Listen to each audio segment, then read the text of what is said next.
그리고 이 데이비드 휴먼 철학계에 아주 중요한 어떤 변곡점을 신학계 그리고 인문학계에 영향을 끼치게 되는데, 이 휴머의 그 철학적 사조는 경험주의, 실증주의에 가깝습니다.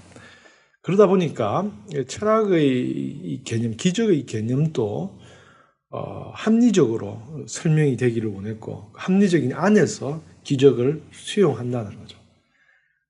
믿음의 벽을 깰 수는 없겠지만 설명되고 증거되는 사실만 사실로 받아들인다는 개념을 가지고 있는 거죠. 그래서 이 사람이 그렇게 기적을 보는 반면, 또한 간증에 대한, 위트니스에 대한 부분도 오히려 내가 봤다, 내가 기적이 일어난 걸 봤다고 여러 사람들이 말하는 이 자체가 오히려 기적을 만들어내는 그런 부정적인 개념으로 해석이 되어진다는 거죠. 사실은 기적은 설명 가능하기 때문에 간증이 필요가 없다는 거죠. 다 그것으로 설명이 되고 어떤 과학과 여러 가지 어떤 증거로서 이해될 수 있는데, 사람들이 그것을 기적이라고 이야기하는 것 자체가 오히려 더 기적 같은, 그 말 자체가 기적이고 오히려 그것이 사실을 왜곡하는 그런 방향으로 발전되어진다는 거죠. 그래서 그렇지만 분명히 어떤 이 보고 가는 증거에 근거해서, 어떤 확실한 증거에 근거해서 기적이 일어나는 것을 우리가 이해하는 것인 거죠. 여러 사람이 봤다는 것은 또 그것은 또 기적이 아닐 수도 있다는 말과도 아까 같습니다. 모든 것이 기적이라는 것처럼 모든 사람이 쉽게 보는 것이라면 그것은 기적이 아니고 상식이 되는 거죠. 이런 개념들을 우리가 한번 짚어볼 수도 있습니다.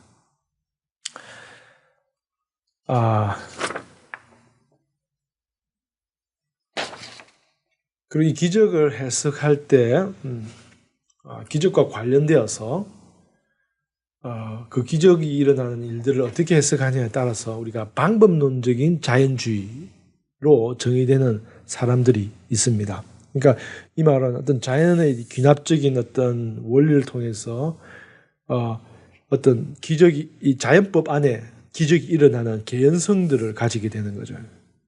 그래서 어떤 알지는 못하지만 어떤 원인이 있어서 이런 것들이 일어난다라는 거예요. 자연의 원리가 적용되어서 이런 기적의 현상들이 일어난다는 거죠. 그래서 기적은 사실은 기적이 아니다는 거죠. 과학적인 어떤 근거가 있다라는 거죠. 그리고 이것이 해석되지 아니한 것은 성경에서 제하자, 잘라내자라는 그렇게까지 극단적으로 발전하게 되는 경우도 있습니다. 역사적인 어떤 자연주의, 초자연적인 어떤 것들을 어떤 역사적인 자연주의라는데, 어떤 상황 안에서 일어나는 그 말고 그 어떤 실제 히스토리컬하게 일어난 어떤 상황 때문에 일어나는 현상을 우리가 이야기할 수 있는 거죠. 예를 들면은 이 시대는 그런 자연적 현상이 없는데 그 당대에만 있었던, 과거에 있었던 특별한 어떤 역사적인 어떤 정황과 자연의 어떤 변화들이 그런 현상들을 일으킨다는. 그래서 지금은 그 역사적인 자연의 현상들이 사라진 시대죠. 그래서 그런 경우들을 발견할 수 없다는 거죠. 그렇지만은 그 과거에는 그런 역사적인 어떤 원인에 의해서 어떤 결과가 그 사람들에게는 기적적으로 보여진다는 거예요. 설명할 수 없는 이런 부분들을 이야기한다는 거예요. 예를 들면 아까도 조금씩 초기에 설명하였던 홍해 사건, 홍해가 물이 갈라지는 것, 물이 갈라진 사건들, 이제 진도 앞바다에 물이 갈라진 사건들이 한국에 있죠. 그것을 모세의 기적이라고 비유를 하는데, 이 홍해 사건이 일어나는, 지금은 홍해에는 물이 갈라지는 어떤 주기적인 자연의 현상이 일어나지 않습니다. 자, 그러나 그 당시에, 모세가 있을 당시에 특별한 상황과 환경에 의해서 물이 갈라지는 그런 현상들이 있었다는 겁니다. 많은 사람들에게 발견되지 않았지만은 그 시점에 났다는 거예요. 그때에 이스라엘 백성들이 그 물길을 지나가게 되었다라는 거죠. 이런 역사적인 자연주의. 신비주의는 말로 형용할 수 없는 실제에 대해서 일상적인 의미에서 알려고 하기보다는 신비주의자들의 관심은 어떤 것을 체험하는데, 그러니까 자연적인 현상이 일어났다 손 치더라도 그것이 반복적으로 일어나는 것을 설명할 수 없습니다. 근데 이 신비주의는 어떤 신비적인 현상이, 자연적인 기적적인 현상이 신비적인 어떤 과정을 통해서 다른 사람들에게는 기적이지만은 신비를 추구하고 그것을 수양하는 사람들에게 있어서는 그런 기적이 일어나기도 한다는 거죠. 그래서 그들은 고행을 하고 어떤 특별한 일을 할 때 그런 사람들에게 그런 놀라운 기적들이 일어나곤 하더라는 겁니다. 기도를 많이 하는 사람들에게 기도를 하지 않는 사람들보다 놀라운 기적들이 일어나는 이유는 그 기도를 통해서 신비적인 일들이 어떤 개연성을 만들어내는 그런 역할들을 하게 되는 거죠. 한번 어릴 때 초자연적인 경험을 추구하는 사람들의 어떤 이야기인데, 저도 어릴 때 한번 그런 생각을 해본 적이 있습니다. 예를 들면 기도를 많이 하면 좋은 일들이 일어난다. 기적이 일어난다. 왜 일어날까? 설명할 수 없다니까. 하나님이 간섭하셔서 하나님께서 축복해 주셔서 좋은 일들이 어느 시점에 딱 일어나. 근데 한 번 기도하면 되지. 왜 자꾸 일어날 때까지 기도해야 되냐? 이해가 되지 아니하시는 거라면, 하나님이 한 번 이야기하면 못 알아들으시는 분인가? 10번 해야만 내 어떤 간절함을 보여주는 그런 것인가? 그것을 위해서 우리가 10번씩 기도해야 되는가? 이렇게 접근해 보았지만 사실은 이렇게 막 강구하는 것이 아니라, 근데 실제로 한 번 기도해도 일어납니다. 그죠? 그리고 강구해도 더 잘 일어납니다. 그러면 논리적으로 기도를 많이 하면은 많이 일어난다. 그래서 기도를 많이 해야 된다라는 단순한 어떤 설명을 할 수 있는데, 왜 그렇게 일어나냐를 설명하면은 하나님의 어떤 성품에 대해서 우리가 새로운 설명이 필요하든지, 아니면은 기도를 많이 하는 사람에게 일어나는 이유가 신비적인 것을 추구하고 기적을 추구하는 사람들에게서 관해서 이야기하고 있는 중입니다. 어떤 이 자연주의적인 입장에서는 기도를 많이 하게 되면 우리의 생각과 우리의 마음속에 있는 어떤 집중되는 어떤 것들을 통해 가지고 우주에 있는 여러 가지 연결고리들이 기도하는 사람은 그것과 접촉하게 되고, 아니면 그것에서 영향을 주게 되어서 그 영향이 이리저리 어떤 관계성을 가져서 내가 바라고 희망했던 부분까지 이렇게 영향을 어떤 인과의 어떤 고리 끝에 가서 일어나게 된다는 거죠. 쉬운 예를 들면은 나비 현상 같은 것처럼 아마존에 한 마리 나비 팔랑임이 어떤 인과의 법칙에 의해서 플로리다에 폭풍이 일어나게 되는 그런 어떤 도미노 효과를 만들어내는 그런 것처럼 우리 인생에 있어서도 어떤 기도를 통해서 어떤 신비에 대한 어떤 촉매를 만들어내는 그것을 추구하는 사람들이 신비주의자입니다.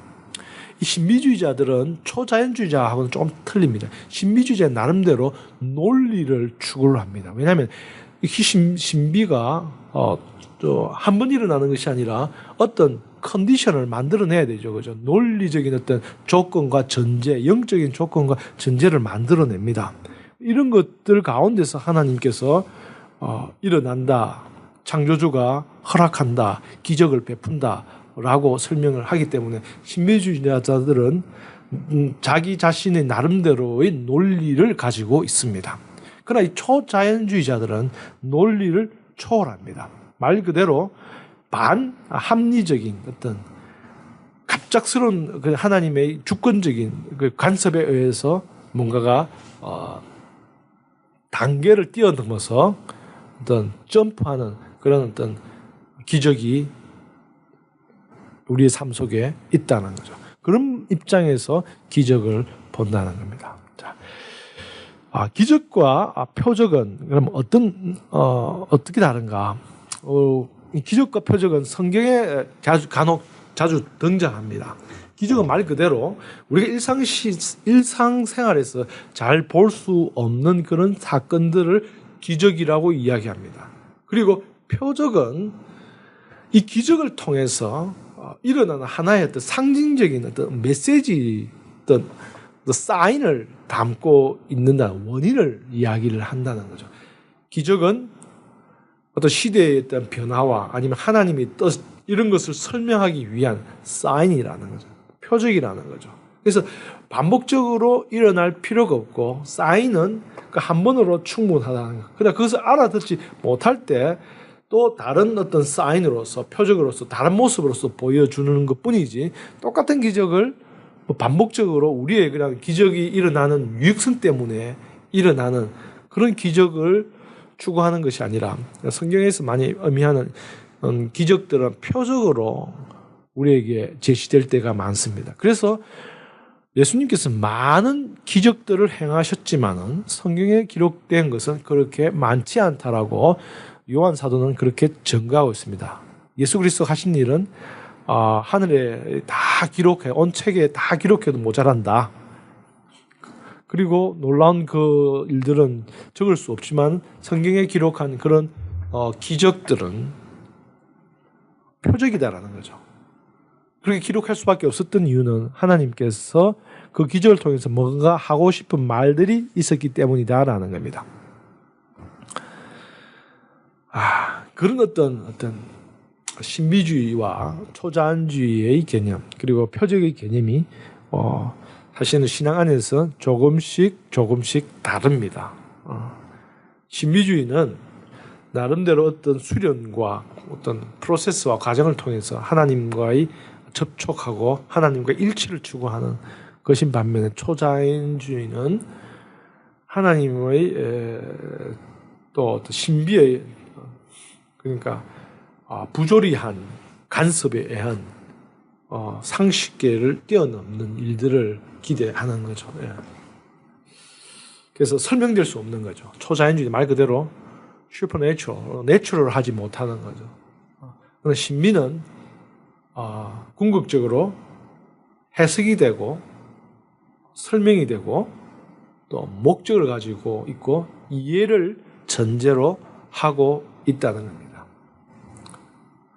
그래서 많은 수도사들, 많은 기독교 철학자들은 신비주의자들이 있습니다. 에크하르트 같은 사람은 하나님의 신비를 추구하지만 그의 신학과 그의 철학적 신학은 동양의 어떤 철학과 사고를 아우를 수 있는 그런 신비주의자입니다.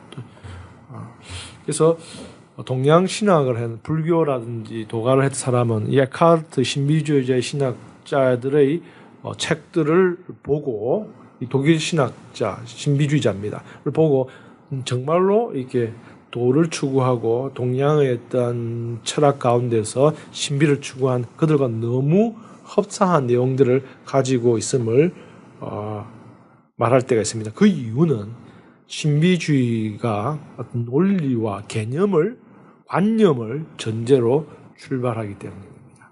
반면에 초자연주의는 설명할 수 없는 팩트, 설명할 수 없는 사실과 경험을 전제로 출발하는 것이기 때문입니다. 설명할 수 없는 경험들, 사실들, 일반적인 자연의 법칙을 뛰어넘는 사실들, 그런 것을 추구하는 이 주의를 초자연주의고, 그리고 성경이 이야기할 때 신비주의와 이 초자연을 사실은 두 가지 다 내포하고 있죠.